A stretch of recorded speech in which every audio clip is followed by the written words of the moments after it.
Assalamu alaikum. Welcome to Muhammad's Boom Boom Room, where all of my guests either agree with me completely or they go boom. I am your host, the Prophet Muhammad, peace be upon me. And with me now is the greatest supervillain of all time, the clown prince of crime, the jester of genocide, the ace of knaves, the caliph of clowns, live and in person, it's the one and only Joker! Pre-recorded for this time zone. Don't interrupt me!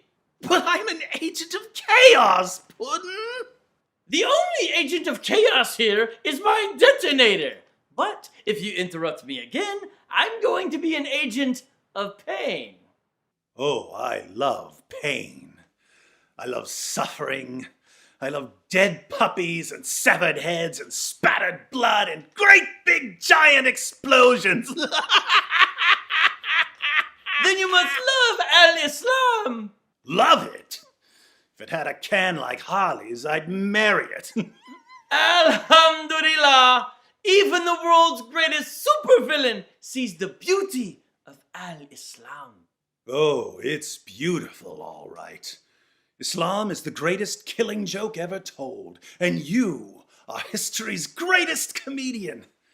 That's why we love you. Just imagine an ideology that spread for 14 centuries by terrorism and torture, dismemberment and rape, seizing every little boy and girl in its path as slaves and sex slaves, piling up treasures of pilfered gold and gems, all while tearing down prior cultures, obliterating music and science and philosophy and every other form of enlightenment that stands in its way, leaving nothing but oppression and cruelty and a joyless instability wherever it scurries.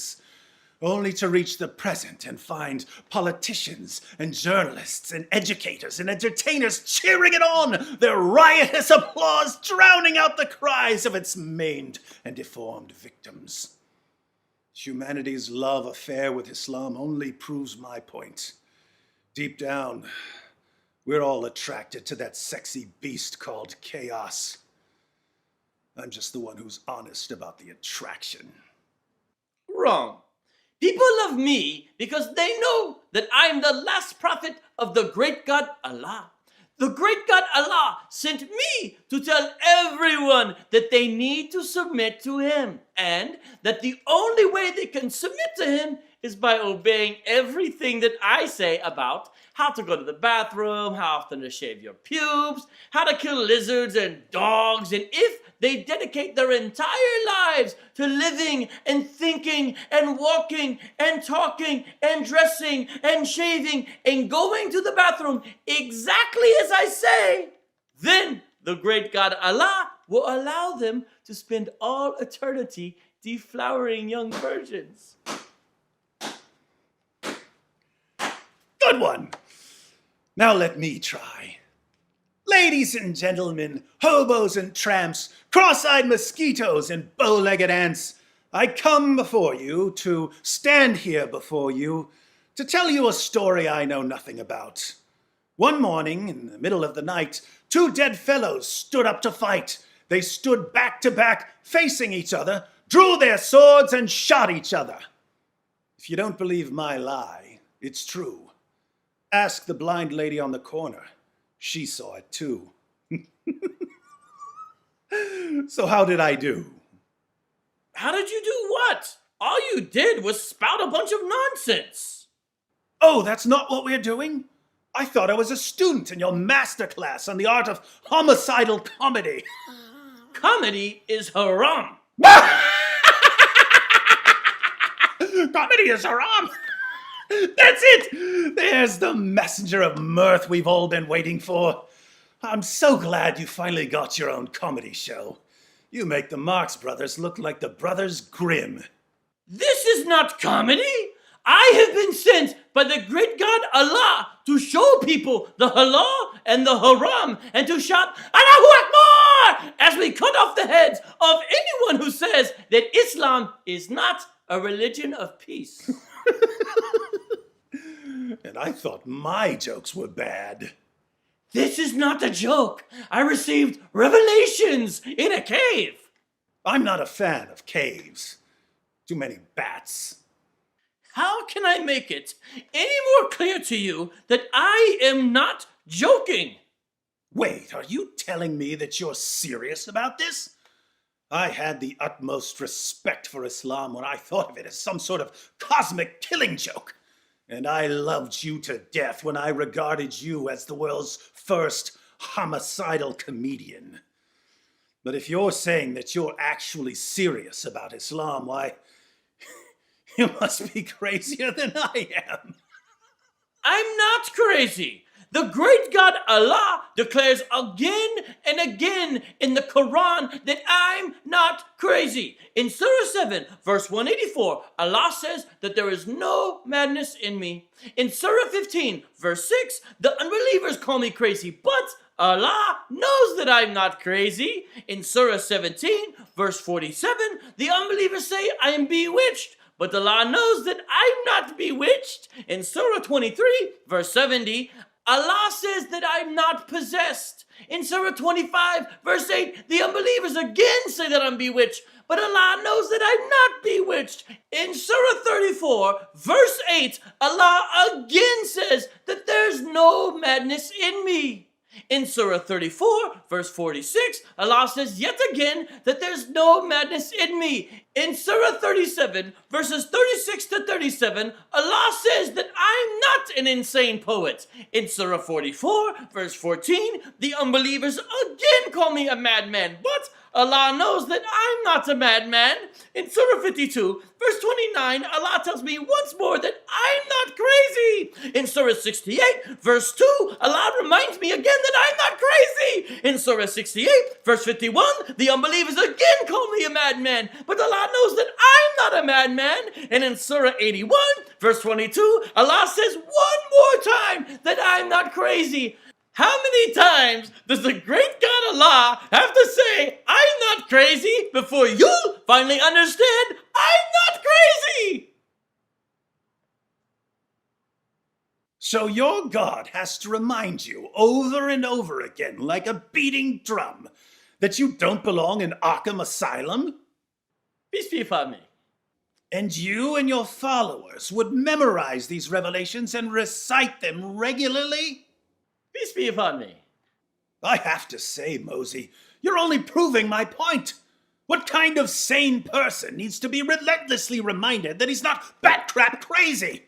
What sort of sane prophet needs his followers to constantly recite verses claiming that he's not stark raving mad?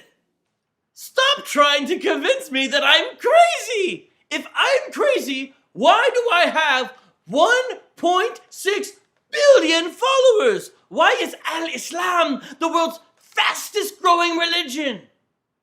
You're still proving my point, Mosey. See, there's no difference between us and everyone else. All it takes is one bad day to reduce the sanest man alive to utter lunacy. That's how far the world is from where I am. Just one bad day. You had a bad day once, am I right? I know I am. I can tell. You had a bad day and everything changed. Why else would you run around calling yourself God's final prophet and slaughtering anyone who disagrees with you? You had a bad day and it drove you as crazy as me. Only you won't admit it. You have to keep pretending that life makes sense, that there's some point to all your struggling. You make me want to puke. Come on, tell me. What made you the way you are? Girlfriend trampled to death by a camel, maybe? Brother carved up and eaten by some tribe of cannibals? I know it was something like that. Because something like that happened to me. And I went crazy. Something like that did happen to me. Many times, in fact. My father, he died before I was born. My mother, she sent me away to live with a family of Bedouins in the desert. But after a few years, the Bedouins got scared of me. They thought I was demon-possessed. Pretty normal childhood, I suppose. So my desert family sent me back to my mother. For a brief time, I was happy. Then she got sick and died too. I was only 6 years old, which is the same age that Aisha was when she married me. My grandfather, he tried to take care of me, but he died 2 years later. Every mother figure and every father figure I ever had as a child was stripped away from me by the time I was 8 years old. I guess you never really recover fully from something like that. Let me get this straight. Behind all the harams and halals and Allahu Akbars, you're just a little boy in a prophet costume crying for mommy and daddy. Would be funny if it weren't so pathetic. Oh, what the heck. I'll laugh anyway.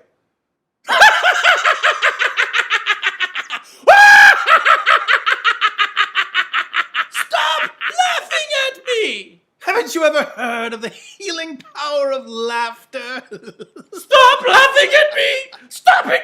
I can't stand it when people laugh at me! Do you have any idea how many people I've killed simply for laughing at me? Oh, mockery, rejection, abandonment. Does it feel like mommy dying on you all over again? Oh, come on, Mosey. When I saw what a dark, awful joke this world is, I went crazy as a coot, and I admit it. Why can't you? Just look around and see the reality of the situation. It's all a joke. Everything anybody ever valued or waged jihad for, it's all a monstrous, demented gag. So why can't you see the funny side? Why aren't you laughing? Why so serious?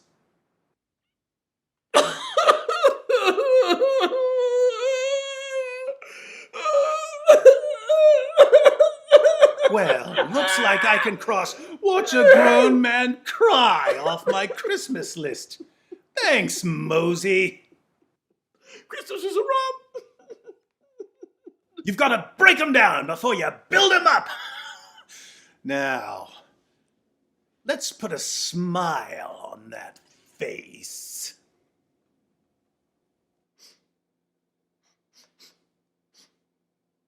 What was that? It's a little concoction I call Joker Venom. It'll make you feel better. Read the small print for the side effects. Why are you telling me to read the small print? Small print, large print, font size doesn't matter because, as everyone knows, I can't read. Wait for it.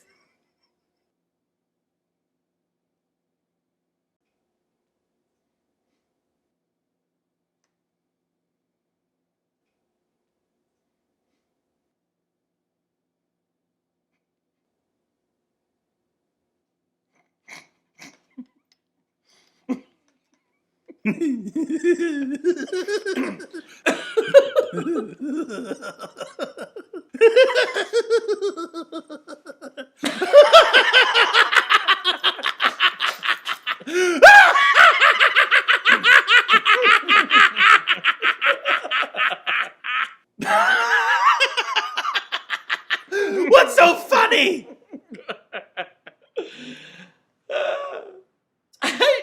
I just remembered something. Tell me. I just remembered that I got my followers to drink camel urine.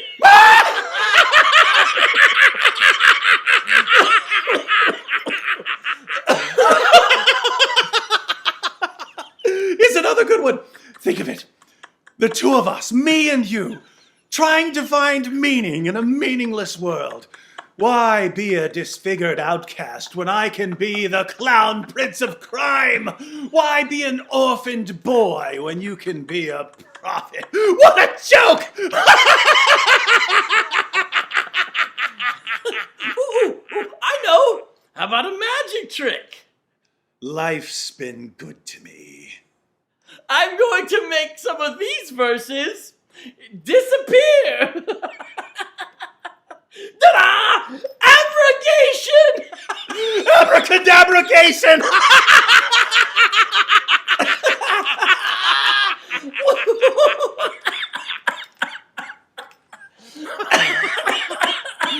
See Muhammad. There's nothing wrong with being crazy. It's being sane that's the problem.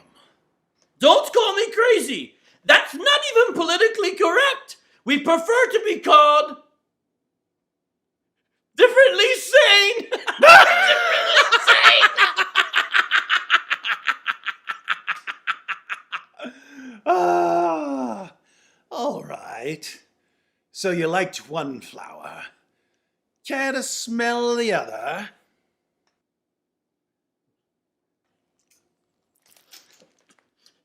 Hey, what was that? Camel pee! Oh, I love camel pee. Hit me again, Puddin'.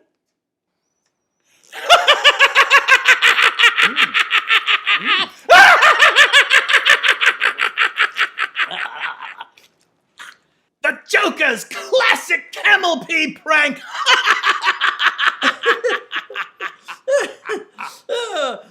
Speaking of pranks, do you know who the greatest prankster in the history of forever is? The great God Allah.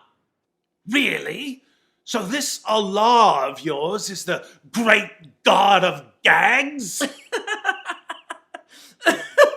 He's the best. In the Quran, he brags about being the best of deceivers, and he doesn't disappoint. He once tricked the Jews into thinking that they had crucified Jesus when they didn't. The prank was so epic, even Jesus's followers thought he was crucified, and they ended up building a religion around the crucifixion.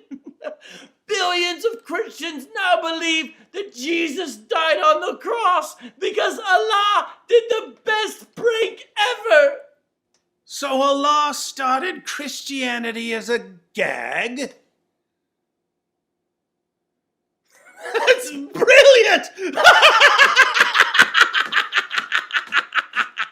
Who else could ever trick that many people? But he didn't just prank Jews and Christians. He even pranks Muslims. Even me. He tricked us into marching out into the Battle of Badr by giving me a dream, convincing me and my followers that we wouldn't be outnumbered when we got there. We were totally outnumbered! Oh, that crazy Allah! Always tricking his prophet and his followers. My closest companion, Abu Bakr, once said that if he had one foot in paradise, he would still fear Allah's deception. Now there's a man who finally realized what it means to worship an omnipotent prankster. Can you imagine? You've got 1 foot in Jannah, you see all your virgins lined up, but you're still worried that Allah is just tricking you and he's just about to yell, "Psych!" and send you into the fiery pits of hell. Oh, Allah truly is the best of all deceivers. I'm starting to like this Allah. I'm telling you, he's the best of all deceivers. Wait a minute. It all makes sense now. You're not the comedian here. You're the joke. Allah is the comedian. He's a cosmic, omnipotent, omniscient prankster. And you're his magnum opus. I don't know what magma opioids are, but I like it. So, the great God Allah, as the supreme trickster of the universe, is either the ultimate agent of chaos, or he's chaos itself, trying to recreate the world in his own image. Images are forbidden. The great God Allah is an artist. He sent you to disfigure humanity down to its very core.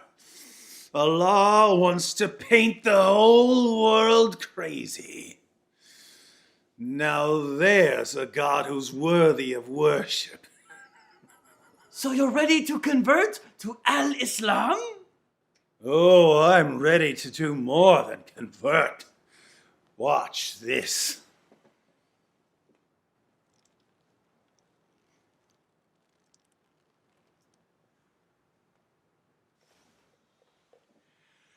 I am a prophet prophet of the great God and best comedian and prankster and deceiver ever, the great God Allah! Hey, that's not funny, even with the Joker venom. Pump your brakes there, Mosey. There's a new prophet in town. Well, then this town needs an enema.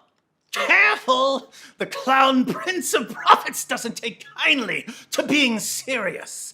Now, as your prophet, I order you to start laughing! You're lying! You think that just because you're the only person in history who's whiter than I am, you get to be a prophet? Allah told me I'm his final prophet. Oh, really? A God who brags about being the best of all deceivers. A God who even deceived you to get you to march into battle.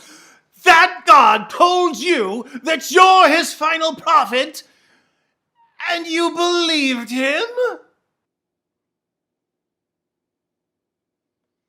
Tell me, Mosey, you ever dance with the devil by the crescent moonlight? Yes, and he looks just like a black man. But then I realized dancing was haram. As your new prophet, the first order of business is that you need to recite the Shahada! There is no God but that great big prankster in the sky, and Joker is his messenger of mirth. Here, shake on it. Shaking hands with a kafir is haram. Calling your prophet a kafir is haram! Haram! Haram! Haram! Haram! Sanity is just like jihad. Sometimes all it takes is a little push of a button. Well, what are we waiting for? Let's blow ourselves up and get our standing ovation!